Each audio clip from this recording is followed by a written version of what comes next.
ਵਾਹਿਗੁਰੂ ਜੀ ਕਾ ਖਾਲਸਾ ਵਾਹਿਗੁਰੂ ਜੀ ਕੀ ਫਤਿਹ। ਮੈਂ ਤੁਹਾਡੀ ਹੋਸਟ ਨੂਰ ਤੇ ਮੈਂ ਟੀਵੀ 84 ਦੇ ਸਾਰੇ ਦਰਸ਼ਕਾਂ ਤੇ ਸਰੋਤਿਆਂ ਦਾ ਦਿਲੀ ਸਵਾਗਤ ਕਰਦੀ ਹਾਂ ਪ੍ਰੋਗਰਾਮ ਸੱਚੋ ਸੱਚ ਵਿੱਚ, ਜਿਹੜੇ ਇਸ ਪ੍ਰੋਗਰਾਮ ਨਾਲ ਦੇਸ਼ਾਂ ਵਿਦੇਸ਼ਾਂ ਤੋਂ ਜੁੜ ਚੁੱਕੇ ਨੇ।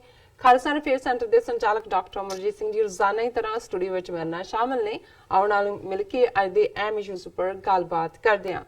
ਜੀ ਡਾਕਟਰ ਸਾਹਿਬ ਵਾਹਿਗੁਰੂ ਜੀ ਕਾ ਖਾਲਸਾ ਵਾਹਿਗੁਰੂ ਜੀ ਕੀ ਫਤਿਹ। ਜੀ ਡਾਕਟਰ ਸਾਹਿਬ ਜੀ ਆਇਆਂ ਨੂੰ ਪ੍ਰੋਗਰਾਮ ਸੱਚੋ ਸੱਚ ਵਿੱਚ। ਬਹੁਤ ਮਿਹਰਬਾਨੀ ਜੀ ਡਾਕਟਰ ਸਾਹਿਬ, ਅੱਜ 8 ਮਾਰਚ 2019 25 ਫਗਰ ਨਾਨਕਸ਼ਾਹੀ ਸੰਮਤ 550 ਦਾ ਦਿਨ ਹੈ ਤੇ ਡਾਕਟਰ ਸਾਹਿਬ ਪ੍ਰੋਗਰਾਮ ਸ਼ੁਰੂ ਕਰਨ ਤੋਂ ਪਹਿਲਾਂ ਅਸੀਂ ਆਪਣੇ ਦਰਸ਼ਕਾਂ ਤੇ ਸਰੋਤਿਆਂ ਨੂੰ ਹਮੇਸ਼ਾ ਇਸ ਤਰ੍ਹਾਂ ਦੱਸੀਏ ਵੀਅਰਸ, ਜੇ ਤੁਸੀਂ ਹੱਕ ਸੱਚ ਇਨਸਾਫ ਤੇ ਪੈਰਾ ਦਿਨ ਦਾ ਇੱਕੋ ਇੱਕ ਚੈਨਲ ਟੀਵੀ 84 ਨੂੰ ਦੇਖਣਾ ਚਾਹੁੰਦੇ ਹੋ ਤਾਂ ਤੁਸੀਂ ਦੇਖ ਸਕਦੇ ਹੋ ਸਪੈਕਟਰਮ ਕੇਬਲ, ਆਰਸੀਐਨ ਕੇਬਲ, ਬੈਲਫਾਮ cable in Canada, roku, Jadoo box, ਸ਼ਾਵਾ, ਫੇਸਬੁੱਕ, ਟੀਵੀ 84 ਦੀ ਐਪ ਰਾਹੀਂ online streaming and IP box ਤੇ ਤੁਸੀਂ ਟੀਵੀ 84 ਨੂੰ ਦੇਖ ਸਕਦੇ ਹੋ। ਵਿਊਅਰਸ, ਜੇ ਤੁਸੀਂ ਟੀਵੀ 84 ਨਾਲ ਜਾਂ ਪ੍ਰੋਗਰਾਮ ਸੱਚੋ ਸੱਚ ਨਾਲ ਫੇਸਬੁੱਕ ਰਾਹੀਂ ਜੁੜੇ ਹੋ ਤਾਂ ਇਸ ਨੂੰ ਵੱਧ ਤੋਂ ਵੱਧ ਲਾਈਕ ਕਰੋ ਤੇ ਸ਼ੇਅਰ ਕਰੋ ਅਤੇ ਨਾਲ ਹੀ YouTube ਤੇ ਸਬਸਕ੍ਰਾਈਬ ਵੀ ਕਰੋ। ਵਿਊਅਰਸ, ਜਿਸ ਤਰ੍ਹਾਂ ਕਿ ਅਸੀਂ ਸਭ ਜਾਣਦੇ ਹਾਂ ਕਿ ਅੱਜ ਇੰਟਰਨੈਸ਼ਨਲ ਵੂਮਨਸ ਡੇ ਹੈ। ਅਸੀਂ ਸਾਰੀਆਂ ਵਿਸ਼ਵ ਦੀਆਂ ਜੋ ਔਰਤਾਂ ਨੇ ਉਹਨਾਂ ਨੂੰ ਹੈਪੀ ਵੂਮਨਸ ਡੇ ਕਹਿੰਦੇ ਹਾਂ, ਜਿਸ ਤਰ੍ਹਾਂ ਕਿ ਤਾਈਆਂ, ਚਾਚੀਆਂ, ਮਾਮੀਆਂ, ਭੂਈਆਂ, ਮਾਸੀਆਂ, ਨਾਨੀਆਂ, ਭੈਣਾਂ, ਭਾਬੀਆਂ, ਜਠਾਣੀਆਂ, ਦਰਾਣੀਆਂ ਨੂੰ ਅਸੀਂ ਸਾਰਿਆਂ ਨੂੰ ਹੈਪੀ ਵੂਮਨਸ ਡੇ ਕਹਿੰਦੇ ਹਾਂ। ਜੀ ਡਾਕਟਰ ਸਾਹਿਬ, ਪ੍ਰੋਗਰਾਮ ਸ਼ੁਰੂ ਕਰਦੇ ਹਾਂ ਅੱਜ ਦੇ ਪਹਿਲੇ ਅਹਿਮ ਇਸ਼ੂ ਦੇ ਨਾਲ। ਜੀ ਡਾਕਟਰ ਸਾਹਿਬ, ਕੀ ਕਹਿਣਾ ਚਾਹੋਗੇ? ਦੇਖੋ, ਸਾਰੀਆਂ ਰਿਸ਼ਤੇਦਾਰੀਆਂ ਤਾਂ ਤੁਸੀਂ ਗਿਣ ਦਿੱਤੀਆਂ, ਹੁਣ ਮੇਰੇ ਲਈ ਤਾਂ ਕੁਝ ਬਚਿਆ ਨਹੀਂ ਹੈ ਹੈਪੀ ਕਿਹਨੂੰ ਕਹਾਂ ਜੀ। ਪਰ ਮੈਂ ਸਮਝਦਾ ਹਾਂ ਕਿ ਵੀ ਇਹ ਇੱਕ ਦੁਨੀਆ ਦੇ ਵਿੱਚ ਜਾਗਰੂਕਤਾ ਦਾ ਪ੍ਰਤੀਕ ਹੈ ਜੀ।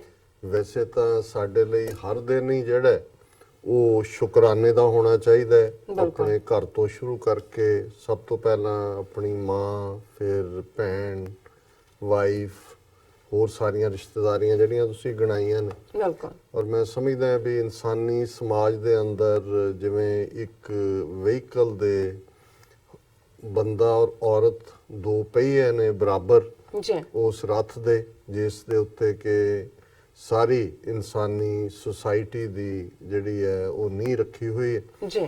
ਔਰ ਮਨੁੱਖੀ 7-8 ਹਜ਼ਾਰ ਸਾਲ ਦੇ ਇਤਿਹਾਸ 'ਚ ਬਹੁਤ ਸਾਰੀਆਂ ਤਬਦੀਲੀਆਂ ਹੋਈਆਂ ਨੇ। ਔਰ ਚੰਗੀ ਗੱਲ ਹੈ ਵੀ 21ਵੀਂ ਸਦੀ ਦੇ ਵਿੱਚ ਅਸੀਂ ਇਸ ਪੋਟੈਂਸ਼ੀਅਲ ਨੂੰ ਕਿ ਕਿਵੇਂ ਤਰੱਕੀ ਜਿਹੜੀ ਹੈ ਸਮਾਜ ਦੇ ਵਿੱਚ, ਉਹਦੇ ਲਈ ਦੋਨਾਂ ਦਾ ਹੀ ਯੋਗਦਾਨ ਹੈ। ਜੀ। ਹਸਬੈਂਡ ਵਾਈਫ ਦਾ, ਪਤੀ ਪਤਨੀ ਦਾ, ਮਰਦ ਔਰਤ ਦਾ। ਬਿਲਕੁਲ। ਔਰ ਔਰਤ ਦਾ ਰੋਲ ਤਾਂ ਖਾਸ ਤੌਰ ਤੇ ਜਦੋਂ ਅਸੀਂ ਦੇਖਦੇ ਹਾਂ, ਮਾਂ ਵੀ, ਭੈਣ ਵੀ, ਪਤਨੀ ਵੀ, ਬੱਚੀ ਵੀ, ਔਰ ਇਹ ਦੋਨੋਂ ਪਾਸੇ 4 ਜਨਰੇਸ਼ਨਾਂ ਨੂੰ ਹੀ ਪ੍ਰਭਾਵਿਤ ਕਰਦੀ ਹੈ। ਔਰ ਉਸ ਦੇ ਨਾਲ ਹੀ ਕਿਸੇ ਸਮਾਜ ਦਾ ਸੁਚੱਜਾ ਹੋਣਾ, ਉਸ ਦਾ ਵਿਕਸਿਤ ਹੋਣਾ, ਤਰੱਕੀ ਯਾਫਤਾ ਹੋਣਾ, ਜੀ, ਇਹ ਉਸ ਦੀਆਂ ਔਰਤਾਂ ਦੇ ਉੱਤੇ ਡਿਪੈਂਡ ਕਰਦਾ। ਬਿਲਕੁਲ। ਔਰ ਅਸੀਂ ਅਖੀਰਲੇ ਸੈਗਮੈਂਟ ਦੇ ਵਿੱਚ nuggets of wisdom, spiritual wisdom ਜਿਹੜਾ ਹੁੰਦਾ ਹੈ, ਜੀ, ਅਸੀਂ ਜਿਹੜਾ ਉਹ ਸੈਗਮੈਂਟ ਦੇ ਵਿੱਚ ਖੁੱਲ ਕੇ ਹੋਰ ਵੀ ਵਿਚਾਰ ਕਰਾਂਗੇ। ਬਿਲਕੁਲ। ਸੋ ਸਭ ਨੂੰ ਬਹੁਤ ਬਹੁਤ ਬਹੁਤ ਮੁਬਾਰਕਾਂ।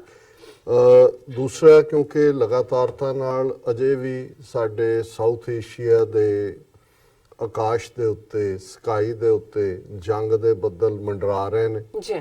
ਔਰ ਇਹਦੇ 'ਚ ਕੋਈ ਸ਼ੱਕ ਨਹੀਂ ਹੈ ਕਿ ਬੇਸ਼ੱਕ ਜਿਹੜੀ ਪਹਿਲੀ ਟੈਨਸ਼ਨ ਸੀ ਉਸ ਵਰਗੀ ਨਹੀਂ ਹੈ, ਲੇਕਿਨ ਹਾਲਾਤ ਉਸ ਕਿਸਮ ਦੇ ਹੀ ਬਣੇ ਹੋਏ ਨੇ। ਬਿਲਕੁਲ। ਔਰ ਦੁਨੀਆ ਦੇ ਵਿੱਚ ਇਸ ਇਸ਼ੂ ਦੇ ਉੱਤੇ ਬਹੁਤ ਕੁਝ ਜਿਹੜਾ ਪਹਿਲਾਂ ਨਹੀਂ ਸੀ ਲਿਖਿਆ ਗਿਆ, ਜਾਂ ਪਹਿਲਾਂ ਕੋਈ ਚੇਤਨਾ ਨਹੀਂ ਸੀ, ਜਾਂ ਕਿਸੇ ਨੂੰ ਲੋੜ ਨਹੀਂ ਸੀ ਜਾਪੀ, ਹੁਣ ਅਸੀਂ ਦੇਖਦੇ ਹਾਂ ਕਿ ਅੱਡ-ਅੱਡ ਰਾਈਟ-ਅਪਸ ਵੀ ਅਪੀਅਰ ਹੋ ਰਹੇ ਨੇ। ਨਿਊਯਾਰਕ ਟਾਈਮਜ਼ ਨੇ ਤਾਂ ਇਸ ਦੇ ਉੱਤੇ ਆਪਣਾ ਐਡੀਟੋਰੀਅਲ ਲਿਖਿਆ ਅੰਡਰ ਦਾ ਐਡੀਟੋਰੀਅਲ ਬੋਰਡ, ਜਿਹੜਾ ਅਸੀਂ ਦੂਸਰੇ ਸੈਗਮੈਂਟ 'ਚ ਡਿਸਕਸ ਕਰਾਂਗੇ, ਜਿਹਦੇ 'ਚ ਉਹਨਾਂ ਨੇ ਕਿਹਾ ਕਿ ਵੀ ਇਹ ਜਿਹੜਾ ਨਿਊਕਲੀਅਰ ਖਤਰਾ ਹੈ ਜੰਗ ਦਾ, ਇਹ ਨਾਰਥ ਕੋਰੀਆ ਤੋਂ ਨਹੀਂ ਹੈ, ਇਹ ਭਾਰਤ ਔਰ ਪਾਕਿਸਤਾਨ ਦੇ ਵਿਚਾਲੇ ਕੋਈ ਵੀ ਟਕਰਾਅ ਇਸ ਪਾਸੇ ਦਾ ਖਤਰਾ ਬਣੇਗਾ। ਲੇਕਿਨ ਪਹਿਲੇ ਸੈਗਮੈਂਟ 'ਚ ਇੱਕ ਬੜਾ ਦਿਲਚਸਪ ਆਰਟੀਕਲ ਮੇਰੀਆਂ ਨਿਗਾਹਾਂ 'ਚੋਂ ਗੁਜ਼ਰਿਆ, ਔਰ ਇਹ ਯੂਰੇਸ਼ੀਆ ਫਿਊਚਰ, ਕਿਉਂਕਿ ਯੂਰੋ ਏਸ਼ੀਆ, ਯੂਰਪ ਤੇ ਏਸ਼ੀਆ, ਯੂਰੇਸ਼ੀਆ ਫਿਊਚਰ ਨਾਂ ਦੀ ਪਬਲੀਕੇਸ਼ਨ ਹੈ। ਔਰ ਉਹਦੇ 'ਚ ਲਿਖਣ ਵਾਲੇ ਮਿਸਟਰ ਐਂਡਰਿਓ ਕੋਰੀਓਬਕੋ ਨੇ। ਹੁਣ ਜ਼ਾਹਰ ਹੈ ਕਿ ਵੀ ਜਦੋਂ ਅਸੀਂ ਪਰਸਪੈਕਟਿਵ ਦਿੰਦੇ ਆ ਇਹ ਹੁੰਦਾ ਹੈ ਕਿ ਜੀ ਇਹ ਤਾਂ ਇਹਨਾਂ ਨੇ ਇਵੇਂ ਹੀ ਕਰਨਾ ਹੈ ਜੀ ਜਾਂ ਕੋਈ ਪਾਕਿਸਤਾਨੀ ਲਿਖੇਗਾ ਉਹ ਹੋਏਗਾ ਜੀ ਪਾਕਿਸਤਾਨ ਦਾ ਹੀ ਪਰਸਪੈਕਟਿਵ ਦੇਣਾ ਹੈ। ਬਿਲਕੁਲ ਹਿੰਦੂ ਤੋਂ ਵੀ ਤਾਂ ਖੁੱਲ ਕੇ ਉਹ ਤਾਂ ਉਹਨਾਂ ਨੇ ਤਾਂ ਨਫ਼ਰਤ ਹੀ ਨਫ਼ਰਤ ਫੈਲਾਈ ਹੋਈ ਹੈ, ਉਹਨਾਂ ਤੋਂ ਕੋਈ ਐਕਸਪੈਕਟ ਕਰਨਾ ਜੀ ਥੋੜੀ ਬਹੁਤ ਐਕਸੈਪਸ਼ਨ। ਪਰ ਜਦੋਂ ਕੋਈ ਇਸ ਲੈਵਲ ਦੇ ਉੱਤੇ ਡਿਸਟੈਂਸ ਤੇ ਬੈਠਾ ਅਨਬਾਇਸਡ ਐਨਾਲਾਈਜ਼ ਕਰਦਾ ਤਾਂ ਫਿਰ ਇਹ ਨਜ਼ਰ ਆਉਂਦਾ ਹੈ ਕਿ ਵੀ ਕਿਵੇਂ ਦੁਨੀਆ ਇਸ ਸਾਰੇ ਨੂੰ ਜਿਹੜਾ 14 ਫਰਵਰੀ ਤੋਂ ਅੱਜ 8 ਮਾਰਚ ਤੱਕ ਦੇ ਵਿਚਕਾਰ ਜੋ ਹੋਇਆ ਇਹਨੂੰ ਦੁਨੀਆ ਕਿਵੇਂ ਦੇਖਦੀ ਹੈ। ਸੋ ਅਸੀਂ ਅੱਜ 9:30 ਤੋਂ 10:30 ਦੇ ਪੀਰੀਅਡ 'ਚ ਪੈਨਲ ਡਿਸਕਸ਼ਨ ਵੀ ਰੱਖੀ ਹੋਈ ਹੈ ਜੀ ਮਿਸਟਰ ਸਲੀਮ ਮਲਿਕ ਜਿਹੜੇ ਪ੍ਰੋਮੀਨੈਂਟ ਜਰਨਲਿਸਟ ਵੀ ਨੇ ਔਰ ਪੋਲੀਟੀਕਲ ਐਨਾਲਿਸਟ ਵੀ ਨੇ, ਉਹ ਮੇਰੇ ਨਾਲ ਹੋਣਗੇ। ਜੀ ਉਹਦੇ ਚ ਅਸੀਂ ਜਿਹੜੇ ਦੂਸਰੇ ਐਸਪੈਕਟ ਨੇ ਵਿਮਨ ਰਾਈਟਸ ਤੇ ਸਰਟਨਲੀ ਇਸ ਵਿਮਨ ਡੇ ਦੇ ਉੱਤੇ ਜੀ ਇੰਟਰਨੈਸ਼ਨਲ ਵਿਮਨ ਡੇ ਤੇ, ਪਰ ਇਹ ਜਿਹੜੀਆਂ ਸਾਰੀਆਂ ਤਬਦੀਲੀਆਂ ਉਸ ਖਿੱਤੇ ਦੇ ਵਿੱਚ ਹੋਈਆਂ ਨੇ ਔਰ ਈਵਨ ਇੱਕ ਜਿਹੜੀ ਬੜੀ ਇੰਪੋਰਟੈਂਟ ਗੱਲ ਸਾਹਮਣੇ ਆਈ ਹੈ ਔਰ ਉੱਥੇ ਇੱਕ ਪ੍ਰੋਮੀਨੈਂਟ ਜਰਨਲਿਸਟ ਨੇ ਰਿਵੀਲ ਕੀਤੀ, ਉਸ ਦੀਆਂ ਰਿਊਮਰਸ ਤਾਂ ਸਨ ਕਿ ਇਨੀਸ਼ੀਅਲੀ ਅਸੀਂ ਦੇਖਦੇ ਹਾਂ ਕਿ ਜਿਹੜੀ ਇੰਟਰ ਸਰਵਿਸ ਪਬਲਿਕ ਦੇ ਨਾਲ ISPR ਜਿਹੜੀ ਉਹਨਾਂ ਦੀ ਰਿਲੇਸ਼ਨਸ ਦੇ ਮੇਜਰ ਜਨਰਲ ਗਫੂਰ ਨੇ 2 ਜਹਾਜ਼ਾਂ ਦਾ ਡਿੱਗਣਾ, 2 ਪਾਇਲਟ ਕਸਟਡੀ 'ਚ ਇੱਕ ਹਸਪੀਟਲ ਗਿਆ ਉਹਦਾ ਜ਼ਿਕਰ ਕੀਤਾ ਸੀ। ਜੀ ਇਵੇਂ ਇਮਰਾਨ ਖਾਨ ਸਾਹਿਬ ਨੇ ਵੀ ਕੀਤਾ ਸੀ 2 ਦਾ ਹੀ, ਲੇਕਿਨ ਫਿਰ ਉਹ ਇੱਕ ਅਭਿਨੰਦਨ ਤੱਕ ਹੀ ਰਹਿ ਗਿਆ। ਔਰ ਇਹ ਗੱਲ ਸਾਹਮਣੇ ਹੁਣ ਆਈ ਹੈ ਜਿਹੜੀ ਕਿ ਡਿਸਕਸ ਵੀ ਹੋ ਰਹੀ ਹੈ ਮੀਡੀਆ 'ਚ ਕਿ ਦੂਸਰਾ ਪਾਇਲਟ ਜਿਹੜਾ ਹੈ ਉਹ ਇਜ਼ਰਾਈਲੀ ਹੈ ਜੀ ਔਰ ਬੈਕਡੋਰ ਜਿਹੜੀਆਂ ਨੇ ਚੱਲ ਰਹੀਆਂ ਨੇ ਨੈਗੋਸ਼ੀਏਸ਼ਨ, ਸਾਊਦੀ ਅਰੇਬੀਆ ਦੇ ਫੋਰਨ ਮਿਨਿਸਟਰ ਵੀ ਇਸੇ ਕੰਟੈਕਟ 'ਚ ਉੱਥੇ ਹੈ ਜਾਂ ਦੂਜਾ, ਕਿਉਂਕਿ ਇੱਕ ਬੜੀ ਜਿਹੜੀ ਹੈ ਯੂਨੀਕ ਡਿਵੈਲਪਮੈਂਟ ਹੋਏਗੀ ਜੇ ਇਸ ਲਾਈਨ ਤੇ ਗੱਲ ਠੀਕ ਸਾਹਮਣੇ ਆਉਂਦੀ। ਜੀ ਸੋ ਅਸੀਂ 9:30 ਤੋਂ 10:30 ਵਾਲੇ ਪੈਨਲ ਡਿਸਕਸ਼ਨ ਦੇ ਵਿੱਚ ਡਿਸਕਸ ਕਰਾਂਗੇ ਇਸ ਇਸ਼ੂ ਨੂੰ ਵੀ ਔਰ ਸਾਡੇ ਦਰਸ਼ਕ ਜੁੜੇ ਰਹਿਣ ਉਸ ਸੈਗਮੈਂਟ ਦੇ ਨਾਲ। ਔਰ ਇਹ ਜਿਹੜਾ ਯੂਰੈਸਟਿਕ ਫਿਊਚਰ ਯੂਰੋ ਏਸ਼ੀਆ ਫਿਊਚਰ 'ਚ ਐਂਡਰਿਓ ਕੋਰਬੀਓਕੋ ਨੇ ਲਿਖਿਆ, ਉਹਨਾਂ ਨੇ ਹੁਣ ਜਦੋਂ ਅਸੀਂ ਕਿਸੇ ਵੀ ਸਟੇਟ ਦੇ ਲਈ ਇਹ ਟਰਮ ਵੀ ਕਾਫੀ ਇਸਤੇਮਾਲ ਹੁੰਦੀ ਹੈ ਕਿ ਜਿਹੜੀ ਲਾਲੈਸ ਕਿਸਮ ਦੀ ਸਟੇਟ ਹੋਏ, ਜਿਹੜੀ ਕਿਸੇ ਵੀ ਕਾਨੂੰਨ ਦੇ ਦਾਇਰੇ ਨੂੰ ਨਾ ਮੰਨਦੀ ਹੋਏ, ਜੀ ਡੈਮੋਕ੍ਰੇਸੀ ਜਾਂ ਜਿਹੜੀਆਂ ਇੰਸਟੀਟਿਊਸ਼ਨਸ ਨੇ ਉਹਨਾਂ ਦਾ ਜਿਹੜਾ ਇੱਕ ਡਿਸਪਲਿਨ ਹੈ ਉਸ ਤੋਂ ਬਾਗੀ ਹੋਏ, ਉਹਨੂੰ ਰੋਗ ਸਟੇਟ ਕਹਿੰਦੇ ਨੇ। ਜਿਵੇਂ ਕਿਸੇ ਜ਼ਮਾਨੇ ਦੇ ਵਿੱਚ ਲੀਬੀਆ ਨੂੰ ਕਹਿੰਦੇ ਸੀ ਜਾਂ ਕਿਊਬਾ ਤਾਂ ਚਲੋ ਕਮਿਊਨਿਜ਼ਮ ਦੇ ਥੱਲੇ ਸੀ, ਜਿਹੜੀ ਇਹਨਾਂ ਦੇ ਅਧਿਕਾਰ ਖੇਤਰ ਤੋਂ ਬਾਹਰ ਹੋਏ, ਜਿਵੇਂ ਤਾਲਿਬਾਨ ਜਿਹੜਾ ਹੈ ਉਹ ਅਫਗਾਨਿਸਤਾਨ ਦੇ ਤਾਲਿਬਾਨ ਸੀ ਪਹਿਲੇ ਪੀਰੀਅਡ 'ਚ ਕਿ ਜੀ ਉਹ ਰੋਗ ਸਟੇਟ ਨੇ, ਮਤਲਬ ਇਹ ਹੈ ਵੀ ਉਹ ਧੱਕੇਸ਼ਾਹੀ ਕਰਨ ਵਾਲੇ ਜਾਂ ਦੂਜੇ ਔਰ ਇੰਟਰਨੈਸ਼ਨਲ ਕਮਿਊਨਿਟੀ ਦੇ ਜਿਹੜੇ ਡਿਸਪਲਿਨ ਦੇ ਵਿੱਚ ਨਹੀਂ ਨੇ ਔਰ ਰੀਜ਼ਨੇਬਲ ਨਹੀਂ ਨੇ।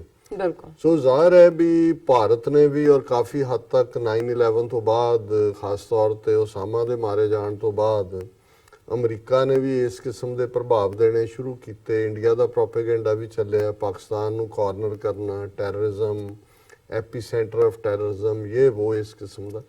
ਲੇਕਿਨ ਜਿਹੜੀ ਦਿਲਚਸਪ ਗੱਲ ਇਸ ਰਾਈਟ ਅਪ ਚੋਂ ਮਿਸਟਰ ਐਂਡਰਿਓ ਦੇ ਮੈਂ ਦੇਖੀ, ਉਹਨਾਂ ਨੇ ਹੈਡਲਾਈਨ ਹੀ ਇਹ ਦਿੱਤੀ ਹੈ, The latest Kashmir crisis proved that India, not Pakistan, is the real rogue state.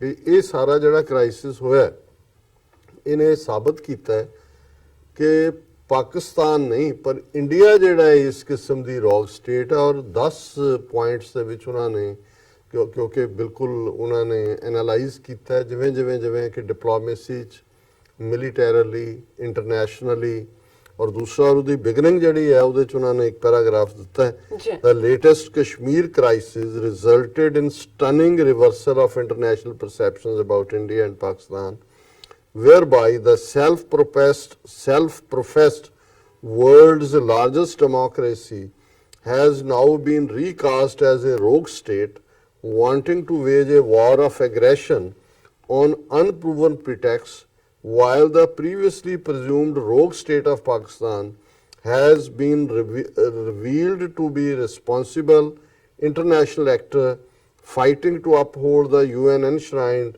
rules-based international order that the US and Israel's South Asian ally is dangerously trying to undermine.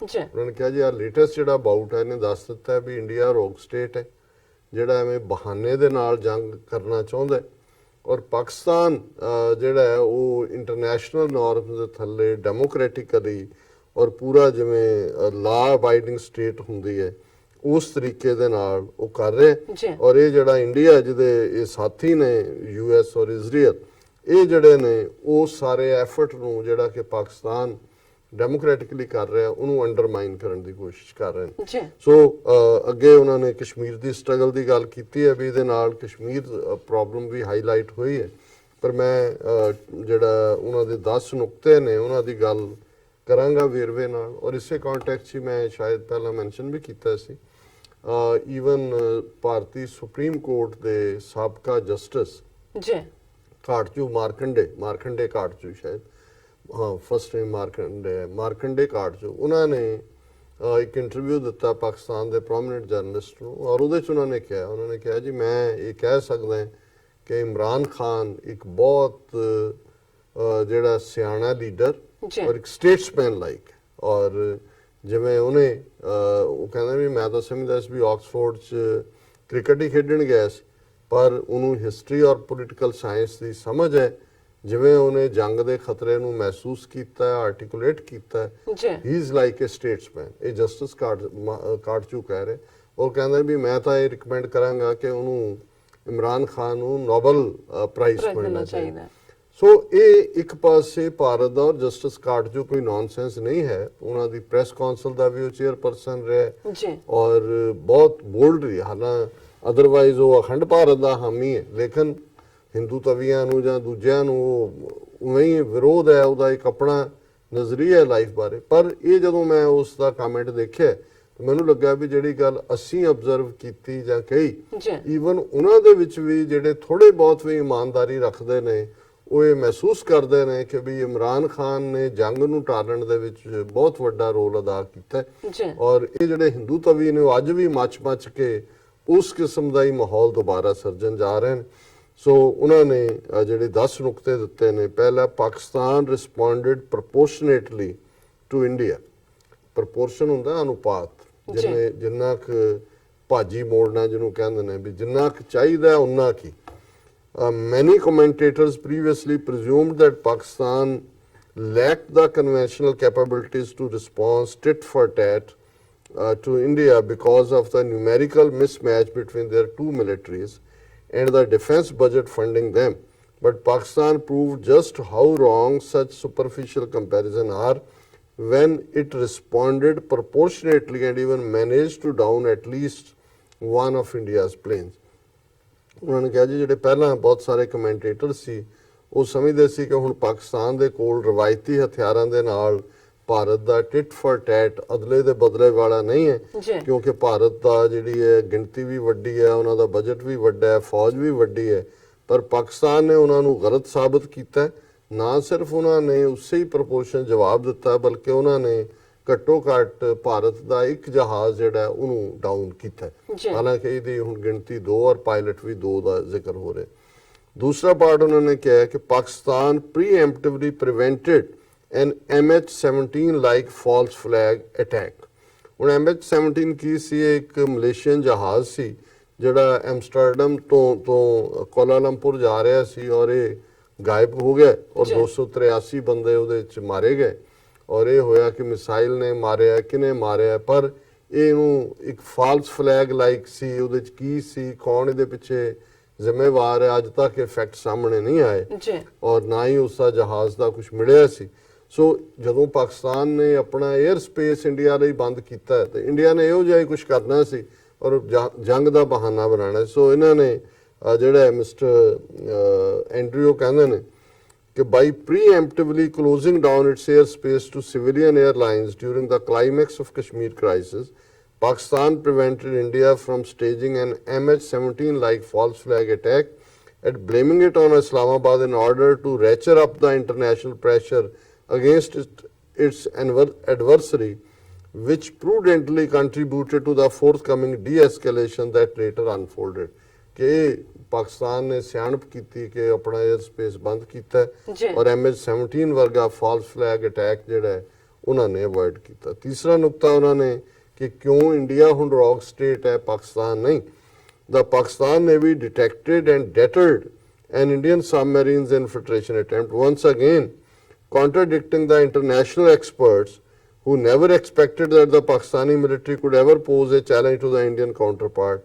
The Pakistan Navy detected and deterred an Indian submarine's infiltration attempt and thereby proved its worth as a valuable branch of the armed forces that is more than capable of punching well above its weight. ਜੀ ਕਿ ਹਵਾਈ ਲੜਾਈ ਦੇ ਵਿੱਚ ਤਾਂ dog fight ਤਾਂ ਪਾਕਿਸਤਾਨ ਨੇ ਦੱਸਿਆ ਹੀ, ਉਹਨਾਂ ਦਾ ਜਹਾਜ਼ ਵੀ 2 ਲਾਏ, ਪਾਇਲਟ ਵੀ ਜਿਹੜੇ ਨੇ ਉਹ ਬੰਦੀ ਬਣਾਏ, ਪਰ ਈਵਨ ਪਾਣੀਆਂ ਦੇ ਵਿੱਚ ਵੀ ਜਿਹੜੀ ਇੰਡੀਅਨ ਸਬਮੈਰੀਨ ਉਹਨਾਂ ਦੇ ਵਾਟਰ 'ਚ ਆ ਵੜੀ ਸੀ, ਉਹਨਾਂ ਨੇ ਡਿਟੈਕਟ ਵੀ ਕੀਤਾ, ਉਹਨਾਂ ਨੂੰ ਵਾਰਨ ਕੀਤਾ ਜੀ। ਔਰ ਉਹਦੇ 'ਚ ਬਾਅਦ 'ਚ ਉਹਨਾਂ ਦੇ ਸਪੋਕਸਪਰਸਨ ਨੇ ਕਿਹਾ ਵੀ ਅਸੀਂ ਉਹਨੂੰ ਡਬੋ ਵੀ ਸਕਦੇ ਸੀ, ਪਰ ਅਸੀਂ ਕੀਪਿੰਗ ਇਨ ਮਾਈਂਡ ਕਿ ਵੀ ਅਸੀਂ ਕਨਫਰੰਟੇਸ਼ਨ ਨਹੀਂ ਚਾਹੁੰਦੇ। ਸੋ ਹਵਾ ਦੇ ਵਿੱਚ ਵੀ ਔਰ ਪਾਣੀਆਂ ਦੇ ਵਿੱਚ ਵੀ ਪਾਕਿਸਤਾਨ ਨੇ ਆਪਣਾ ਜਿਹੜਾ ਉਹ ਸਿੱਕਾ ਜਮਾਇਆ। ਫਿਰ ਚੌਥਾ ਨੁਕਤਾ ਜਿਹੜਾ ਮਿਸਟਰ ਐਂਡਰਿਊ ਕਹਿੰਦੇ ਨੇ, Russia expressed its willingness to mediate between India and Pakistan, bruising India's wannabe superpower ego and its supremacist self-perception relative to Pakistan. Russia showed that it regards India and Pakistan as equals in accordance with international law by expressing its willingness to mediate between them and even host peace talks if both parties were interested, which undercut India's international prestige while raising Pakistan's. ਕਿ ਹੁਣ India ਤਾਂ ਸਮਝਦਾ ਵੀ ਮੈਂ super power ਹੈ, ਮੈਂ ਤਾਂ ਜੋ ਮਰਜ਼ੀ ਕਰਾਂ, ਜੋ ਇਜ਼ਰਾਈਲ, ਜਿਵੇਂ ਉਹਨੇ VK ਸਿੰਘ ਨੇ ਕਿਹਾ ਜੀ ਅਸੀਂ ਇਜ਼ਰਾਈਲ ਹੈ ਮਿਡਲ ਈਸਟ, ਲੇਕਿਨ ਹੁਣ ਜੇ ਰਸ਼ੀਆ ਨੇ ਕਿਹਾ ਇੰਡੀਆ ਔਰ ਪਾਕਿਸਤਾਨ ਦੋਨਾਂ ਨੂੰ ਕਿ ਜੀ ਅਸੀਂ ਵਿਚੋਲਗੀ ਕਰਵਾ ਦਿੰਨੇ, ਸੋ ਇਹਦਾ ਮਤਲਬ ਇਹ ਹੈ ਵੀ ਰਸ਼ੀਆ ਨੇ ਪਾਕਿਸਤਾਨ ਔਰ ਇੰਡੀਆ ਨੂੰ ਐਟ ਪਾਰ ਰੱਖਿਆ, ਬਰਾਬਰੀ ਤੇ ਰੱਖਿਆ। ਕੋਈ ਇੰਡੀਆ ਦੀ ਜਿਹੜੀ ਹੈ ਈਗੋ ਜਿਹੜੀ 7ਵੇਂ ਅਸਮਾਨ ਤੇ ਸੀ ਉਹ ਥੱਲੇ ਲੈ ਆਂਦੀ। ਹੁਣ ਇਹਦਾ ਨਤੀਜਾ ਅਸੀਂ ਦੇਖਦੇ ਕਿ ਇੰਡੀਆ ਆਊਟਰਾਈਟ ਰਿਜੈਕਟਡ ਰਸ਼ੀਆਜ਼ ਔਰ anyone else mediation efforts while Pakistan ਵੈਲਕਮਡ them। ਹੁਣ ਇਹ ਹੈ ਸਿਵਲਾਈਜ਼ ਸੋਸਾਇਟੀ ਦੀ ਗੱਲ। ਇੰਡੀਆ ਭੁੜਕਿਆ ਹੋਇਆ ਨਹੀਂ ਸਾਨੂੰ ਨਹੀਂ ਕੋਈ ਚਾਹੀਦੀ ਵਿਚੋਲਗੀ, ਪਰ ਪਾਕਿਸਤਾਨ ਨੇ ਕਿਹਾ ਵੀ ਠੀਕ ਹੈ ਜੇ ਕੋਈ ਵੀ ਆ ਕੇ ਗੱਲਬਾਤ ਰਾਹੀਂ ਮਸਲਾ ਹੱਲ ਕਰਵਾਉਂਦਾ ਹੈ ਤੇ ਠੀਕ ਹੈ। ਔਰ ਇਹ ਜਿਹੜਾ ਇੰਡੀਅਨ ਐਮਬੈਸਡਰ ਹੈ ਜਿਹੜਾ Russia the, told Sputnik that his country would not accept any mediation after from anyone if it was formally made in the future, while the Pakistan foreign minister enthusiastically welcomed the possibility of international and especially Russian assistance in this respect। ਹੁਣ ਜ਼ਾਹਰ ਹੈ ਕਿ 1965 ਦੀ ਜੰਗ ਤੋਂ ਬਾਅਦ ਵੀ ਜਿਹੜੀ ਵਿਚੋਲਗੀ ਸੀ ਕੋ America ਨੇ ਤਾਂ ਨਹੀਂ ਸੀ ਕੀਤੀ। ਜਿਹੜਾ ਤਾਸ਼ਕੰਦ ਸਮਝੌਤਾ ਹੋਇਆ ਲਾਲ ਬਹਾਦਰ ਸ਼ਾਸਤਰੀ ਔਰ ਉਸ ਵੇਲੇ ਦੇ ਅਯੂਬ ਖਾਨ ਦੇ ਵਿਚਕਾਰ, ਹਾਲਾਂਕਿ ਸ਼ਾਸਤਰੀ ਦੀ ਡੈਥ ਹੋ ਗਈ ਉਸ ਤੋਂ ਬਾਅਦ, ਜਿੱਥੇ ਹਮੇਸ਼ਾ ਹੀ ਸ਼ੱਕ ਰਿਹਾ ਵੀ ਕੀ ਹੋਇਆ, ਵੀ ਉਹ ਇੰਦਰਾ ਗਾਂਧੀ ਨੇ ਕੋਈ ਕੰਸਪੀਰੇਸੀ ਕੀਤੀ ਜਾਂ ਉਹ ਜਿਹੜਾ ਸੀ ਪਾਕਿਸਤਾਨ ਦੀ ਡਿਪਲੋਮੇਸੀ ਇੰਨੀ ਕਾਮਯਾਬ ਸੀ ਕਿ ਜਦੋਂ ਤੱਕ ਉਹ ਕਰ ਬੈਠਾ ਉਹਨੂੰ ਹਾਰਟ ਅਟੈਕ ਹੋ ਗਿਆ ਕਿ ਵੀ ਇਹ ਕੀ ਮੈਂ ਕਰ ਲਿਆ। ਹਾਲਾਂਕਿ ਸ਼ਾਸਤਰੀ ਨੂੰ ਬੜਾ ਵਡਿਆਇਆ ਜਾਂਦਾ ਹੈ ਕਿ ਜੀ ਉਹਨੇ ਆਹ ਕੀਤਾ ਉਹ ਕੀਤਾ 18-19 ਮਹੀਨੇ ਦੇ ਪੀਰੀਅਡ, ਪਰ ਜ਼ਾਹਰ ਹੈ ਵੀ ਉਹ ਵਿਚੋਲਗੀ ਤਾਸ਼ਕੰਦ 'ਚ, ਕਿਉਂਕਿ ਉਦੋਂ ਇਹ ਉਜ਼ਬੇਕਿਸਤਾਨ ਜਿਹੜਾ ਹੈ ਸੋਵੀਅਤ ਯੂਨੀਅਨ ਦਾ ਹਿੱਸਾ ਸੀ, ਹੁਣ ਤਾਂ ਤਾਸ਼ਕੰਦ ਉਜ਼ਬੇਕਿਸਤਾਨ 'ਚ ਹੈ, ਉਹ ਸੋਵੀਅਤ ਯੂਨੀਅਨ ਨੇ ਕੀਤੀ ਸੀ, ਹੁਣ ਉਹਦਾ ਹੀ ਵੱਡਾ ਹਿੱਸਾ ਰਸ਼ੀਆ ਹੈ। ਤੇ ਰਸ਼ੀਆ ਨੇ ਆਪਣੀ ਉਸ ਲੈਗੇਸੀ ਨੂੰ ਅੱਗੇ ਤੋਰਦਿਆਂ ਹੀ ਕਿਹਾ ਕਿ ਵੀ ਅਸੀਂ ਕਰਵਾ ਦੇਣ। ਪਾਕਿਸਤਾਨ ਨੇ ਕਿਹਾ ਜੀ ਠੀਕ ਹੈ। ਇੰਡੀਆ ਜਿਹੜਾ ਉਹਨੇ ਇਹਦੇ ਨਾਲ ਸਾਬਤ ਕੀਤਾ ਵੀ ਉਹ ਗੱਲਬਾਤ ਦੀ ਮੇਜ਼ ਤੇ ਨਹੀਂ ਹੋਣਾ ਚਾਹੁੰਦਾ। ਫਿਰ the OIC slammed India for its atrocities in Kashmir। ਸੋ ਜ਼ਾਹਰ ਹੈ ਕਿ 57 ਦੇਸ਼ਾਂ ਦੀ ਜਿਹੜੀ ਬਾਡੀ ਹੈ OIC, ਉਹਦੇ ਚ ਭਾਵੇਂ ਪਹਿਲਾਂ ਇੰਡੀਆ ਨੇ ਡਿਪਲੋਮੈਟਿਕ ਇੱਕ ਅਪਰ ਹੈਂਡ ਲਿਆ ਜਦੋਂ ਕਿ ਸੁਸ਼ਮਾ ਸਵਰਾਜ ਨੂੰ UAE ਨੇ ਇਨਵਾਈਟ ਕੀਤਾ, ਪਾਕਿਸਤਾਨ ਨੇ ਪ੍ਰੋਟੈਸਟ ਕੀਤਾ, ਉਹਨਾਂ ਨੇ ਕਿਹਾ ਜੀ ਅਸੀਂ ਮੇਨ ਸੈਸ਼ਨ ਸ਼ਾਮਲ ਨਹੀਂ ਹੋਵਾਂਗੇ। ਉਹਨਾਂ ਦੇ ਫੋਰਨ ਮਿਨਿਸਟਰ ਨੇ ਐਬਸਟੇਨ ਕੀਤਾ, ਕੁਰਸੀ ਪਾਕਿਸਤਾਨ ਦੀ ਪਈ ਰਹੀ, ਪਰ ਪਾਕਿਸਤਾਨ ਨੇ ਧੋਬੀ ਪਟੜਾ ਮਾਰਿਆ ਜਦੋਂ OIC ਨੇ ਸੈਪਰੇਟ ਰੈਜ਼ੋਲੂਸ਼ਨ ਕਸ਼ਮੀਰ ਦੇ ਉੱਤੇ ਕੀਤਾ। ਇੰਡੀਅਨ ਆਕੂਪਾਈਡ ਉਹਨੂੰ ਕਿਹਾ, ਭਾਰਤ ਨੂੰ ਕਿਹਾ ਕਿ ਭਾਈ ਬੰਦ ਕਰੋ ਉਹਨਾਂ ਦੇ ਉੱਤੇ ਐਟਰੋਸਿਟੀਜ਼। ਨਾਲ ਦੀ ਨਾਲ ਉਹਨਾਂ ਨੇ ਕਿਹਾ ਕਿ ਵੀ ਜਿਹੜੇ ਕਸ਼ਮੀਰੀਆਂ ਨੂੰ ਏਡ ਮਿਲਣੀ ਚਾਹੀਦੀ ਹੈ ਬਾਹਰਲੀਆਂ ਬਾਡੀਜ਼ ਤੋਂ, ਹਿਊਮੈਨਿਟੇਰੀਅਨ। ਸੋ ਜ਼ਾਹਰ ਹੈ ਇਸ ਨੁਕਤੇ ਤੇ ਜਿਹੜਾ ਮਿਸਟਰ ਐਂਡਰਿਊ ਕਹਿੰਦੇ ਨੇ, the 57 member Organization of Islamic Cooperation slammed India for its atrocities in Kashmir, despite hosting its foreign minister as the bloc's official guest of honor during the latest summit.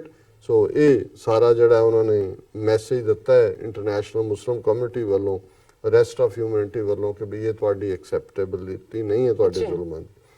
7ਵਾਂ ਨੁਕਤਾ ਇਹਨਾਂ ਨੇ ਦਿੱਤਾ ਹੈ mister Andrew ਨੇ, India's economic diplomacy miserably failed to achieve anything of political significance.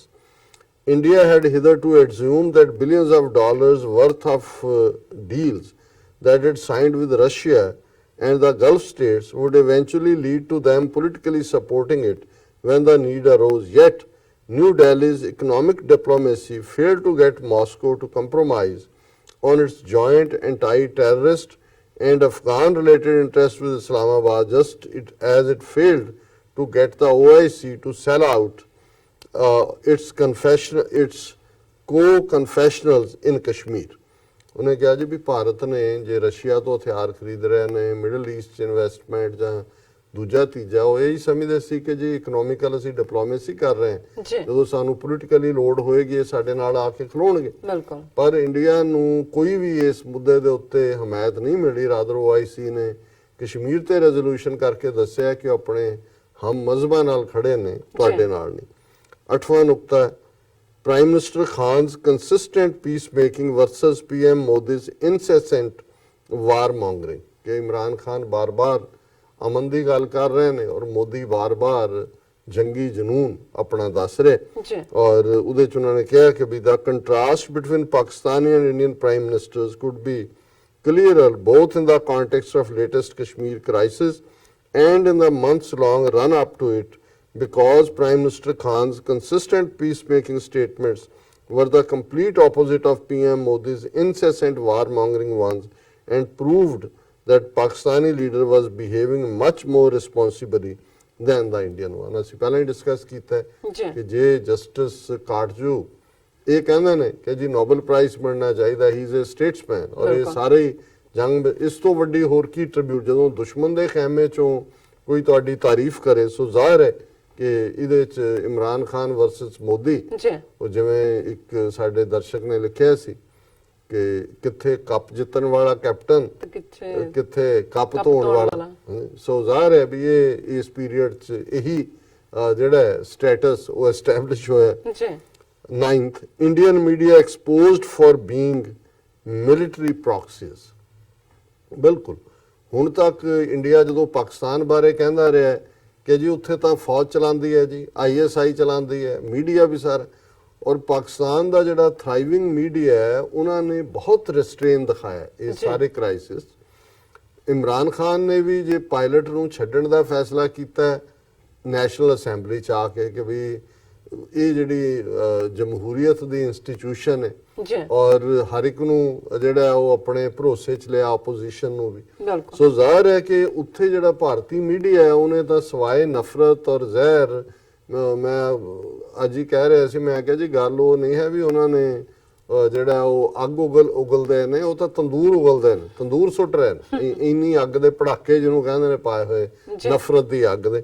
ਸੋ ਉਹਨਾਂ ਨੇ ਕਿਹਾ ਜੀ ਕਿ most of the world naively thought that self-professed world's largest democracy had a free and fair media environment, but this was exposed as a total misconception after Indian media marched in a lockstep with the military by braying for Pakistani blood, even going as far as spreading regular fake news reports in order to relay up the population into seeking nuclear revenge against Pakistan। ਉਹ ਤਾਂ ਕਹਿੰਦੇ ਜੀ ਛੱਡ ਦਿਓ ਜੀ nuclear missile ਦਾ, ਮਿਟਾ ਦਿਓ, ਦੂਜਾ ਕਰ ਦਿਓ। ਮਤਲਬ ਉਹਨਾਂ ਨੂੰ ਇਹ ਨਜ਼ਰ ਨਹੀਂ ਆਉਂਦਾ ਕਿ ਵੀ ਇਹ 10 ਮੀਲ ਦੂਰ ਜੇ ਨਿਊਕਲੀਅਰ ਜਾਏਗੀ ਤਾਂ ਤੁਸੀਂ ਉੱਥੇ ਜਿਹੜਾ ਕਿਹੜੀ ਬੈਰੀਅਰ ਖੜਾ ਕੀਤਾ ਹੋਇਆ, ਇਹ ਤਾਂ ਕਿਸੇ ਪਾਸਿਓਂ ਵੀ ਕੋਈ ਯੂਜ਼ ਕਰੇ ਤਬਾਹੀ ਸਾਰਿਆਂ ਦੀ ਹੋਏਗੀ।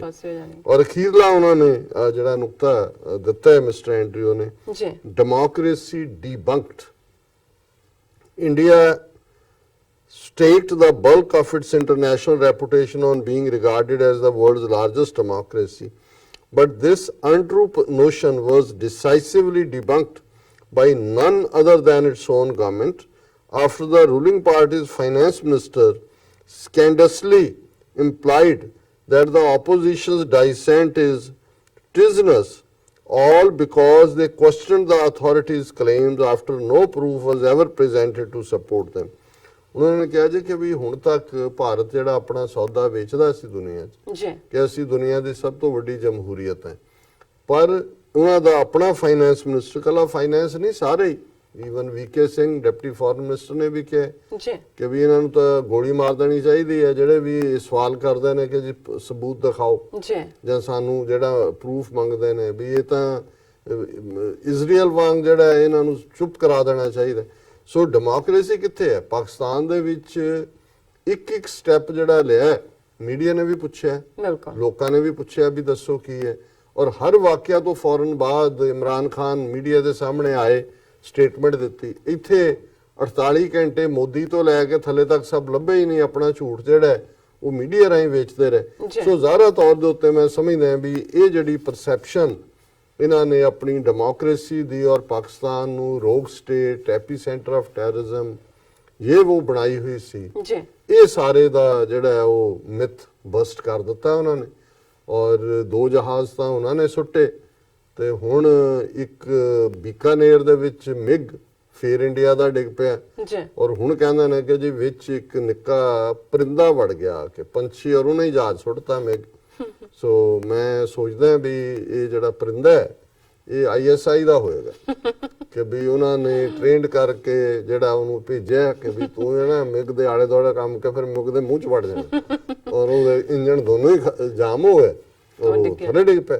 ਸੋ ਜ਼ਾਹਰ ਹੈ ਵੀ ਵੈਸੇ ਤਾਂ ਇਹ ਵੀ ਕਹਿੰਦੇ ਨੇ ਵੀ ਜਦੋਂ ਕਿਸਮਤ ਮਾੜੀ ਹੋਏ ਸਾਰੇ ਹੀ ਦਾਅ ਪੁੱਠੇ ਪੈਂਦੇ ਨੇ, ਪਰ ਮੈਨੂੰ ਲੱਗਦਾ ਵੀ ਬੀਕਾਨੇਰ ਵੀ ਉਧਰੋਂ ਵੀ ਬਾਰਡਰ ਲੱਗਦਾ ਪਾਕਿਸਤਾਨ ਦਾ, ਪਾਇਲਟ ਕਿਤੇ ਖੁਦ ਹੀ ਡਰਨ ਲੱਗ ਗਿਆ ਕਿ ਵੀ ਆ ਗਏ ਜਿਵੇਂ ਹੁੰਦਾ ਨਾ ਇੱਕ ਵਾਰੀ ਜਿਹਨੂੰ ਕੁੱਟ ਪਈ ਹੋਇਓ, ਕਈ ਵਾਰੀ ਸੁੱਤੇ ਪਏ ਵੀ ਉਹ ਬੜਬੜਾ ਕੇ ਉੱਠਦਾ ਕਿ ਵੀ ਛੱਡ ਦਿਓ ਮੈਨੂੰ, ਛੱਡ ਦਿਓ। ਸੋ ਜ਼ਾਹਰ ਹੈ ਕਿ ਵੀ ਇਸ ਸਾਰੇ ਚੋਂ ਹਾਂ ਆਉਣ ਵਾਲੇ ਪੀਰੀਅਡ 'ਚ ਨੈਕਸਟ ਸਟੈਪਸ ਕਿਵੇਂ ਸਮਾਰਟਨੈਸ ਨਾਲ ਪਾਕਿਸਤਾਨੀ ਐਡਮਿਨਿਸਟ੍ਰੇਸ਼ਨ ਬਿਹੇਵ ਕਰੇਗਾ, ਜੀ ਅਸੀਂ ਸਮਝਦੇ ਹਾਂ ਵੀ ਇਹ ਬੜਾ ਇੰਪੋਰਟੈਂਟ ਹੈ। ਇੱਕ ਗੁੱਡਵਿਲ ਜੈਸਚਰ ਹੁੰਦੇ ਨੇ ਜਿਹੜੇ ਇਮਰਾਨ ਖਾਨ ਉਹਨਾਂ ਨੇ ਕੀਤੇ, ਜੀ ਇੱਕ ਗੋਇੰਗ ਐਨ ਐਕਸਟਰਾ ਮਾਈਲ ਹੁੰਦਾ ਹੈ। ਇਸ ਮਾਮਲੇ 'ਚ ਤਾਂ ਹੁਣ 100 ਮੀਲ ਤੱਕ ਜਾ ਚੁੱਕੇ ਨੇ। ਹੁਣ ਮੇਰਾ ਖਿਆਲ ਹੈ ਪਾਕਿਸਤਾਨ ਨੂੰ ਅੱਡੀ ਕੱਢ ਕੇ ਇਹ ਜਿਹੜੇ ਡਿਪਲੋਮੈਟਿਕ ਪ੍ਰੈਸ਼ਰ ਵੀ ਨੇ, ਜੇ ਅਮਰੀਕਾ ਦਾ ਕੋਈ ਜਾ ਕੇ ਬੈਠਾ ਹੈ, ਸਾਊਦੀ ਅਰੇਬੀਆ ਦਾ ਫੋਰਨ ਮਿਨਿਸਟਰ ਆਇਆ ਹੋਇਆ ਹੈ, ਕੋਈ ਹੋਰ ਵੀ ਅੰਡਰਹੈਂਡ ਚੱਲ ਰਿਹਾ ਹੋਏਗਾ ਇਜ਼ਰਾਈਲੀ ਪਾਇਲਟ ਦੇ ਹਵਾਲੇ ਨਾਲ। ਸੋ ਮੈਂ ਸਮਝਦਾ ਵੀ ਹੁਣ this is the time to strike hard bargaining, ਬਿਲਕੁਲ ਕਿ ਵੀ ਉਹਨਾਂ ਨੂੰ ਇੱਕ ਇਹ ਪ੍ਰੈਸ਼ਰ ਹੋਣਾ ਚਾਹੀਦਾ ਕਿ ਭਾਈ ਕਸ਼ਮੀਰ ਦਾ ਮਸਲਾ ਹੱਲ ਹੋਏ ਬਿਨਾ ਕੋਈ ਹੋਰ ਮਸਲਾ ਹੱਲ ਨਹੀਂ ਹੋਣਾ।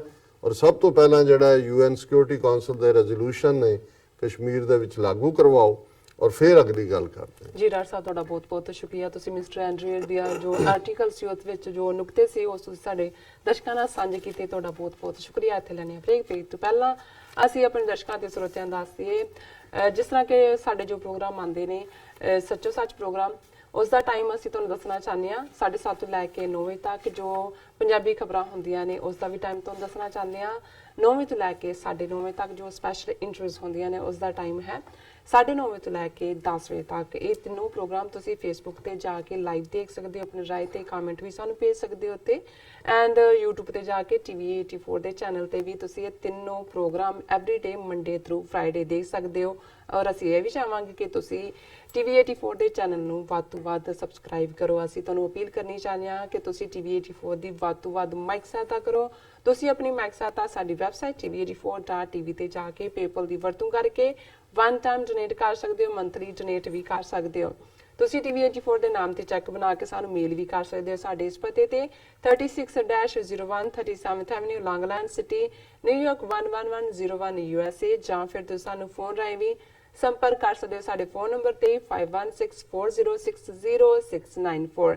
Thank you so much viewers. ਤੁਸੀਂ ਸਾਡੇ ਨਾਲ ਇਸ ਤਰ੍ਹਾਂ ਬਣੇ ਰਹਿਣਾ। ਮਿਲਦੇ ਹਾਂ ਛੋਟੇ ਜਿਹੇ ਵਕਫੇ ਤੋਂ ਬਾਅਦ।